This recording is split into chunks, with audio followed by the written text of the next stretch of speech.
The story of Frankenstein's monster begins a long time ago with a young woman named Mary Shelley. In 1816, Mary was spending a rainy summer in Switzerland with friends. One evening, they decided to have a contest to see who could write the scariest story. That's when Mary thought up the idea of a scientist who brings a strange creature to life.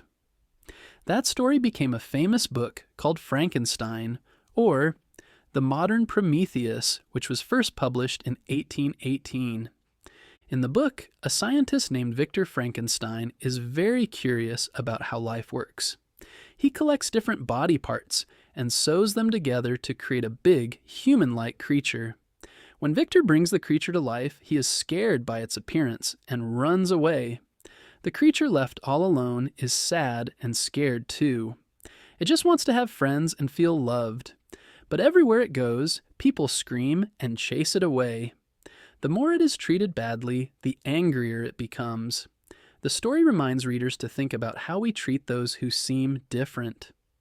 When Frankenstein was first published, readers were very excited.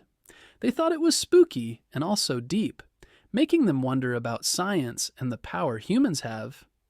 Pretty soon people started turning the story into plays. On stage, they focused more on making the monster look scary and having him chase people around. Audiences loved it.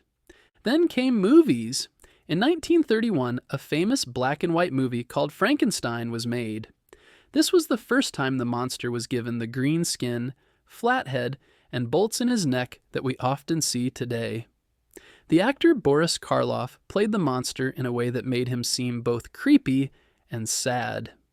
Even though the monster scared people, Karloff also showed that the creature was lonely and misunderstood.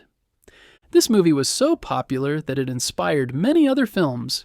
Some told serious stories, some told funny stories, and some showed the monster as a hero. In 1935, Bride of Frankenstein came out as a sequel, and it's often thought of as one of the best monster movies ever. Throughout the 1940s and 1950s, Universal Studios made even more movies, and Frankenstein's monster became one of the most famous characters in the world. As years went by, Frankenstein's monster kept changing. In the 1950s and 60s, British Hammer Studios made movies that showed Victor Frankenstein as a dangerous scientist and the monster as his victim. Writers and movie makers kept finding new ways to tell the story. Some focused on how sad and lonely the monster felt. Others made him into a silly character for kids. Shows like The Munsters gave him a funny, friendly look, making him part of a big monster family on TV. More recently, filmmakers and writers have gone back to Mary Shelley's original story to remember its serious messages.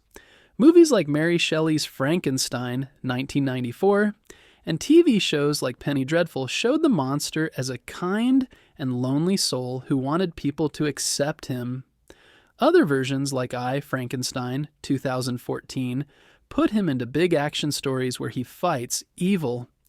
No matter the version, Frankenstein's monster stays famous. Even today, people dress up like him for Halloween, draw him in comic books, and put him in video games. Whether he looks scary, funny, or sad, he reminds us that looks can fool us and that being kind matters. More than 200 years after Mary Shelley first wrote her spooky story, her monster still lives on. From a sad and lonely creature in a novel to a spooky star in movies and cartoons, he's one of the most famous characters of all time. Every version of him reminds us to look past appearances and remember that everyone, even someone who looks strange or different, deserves understanding and compassion.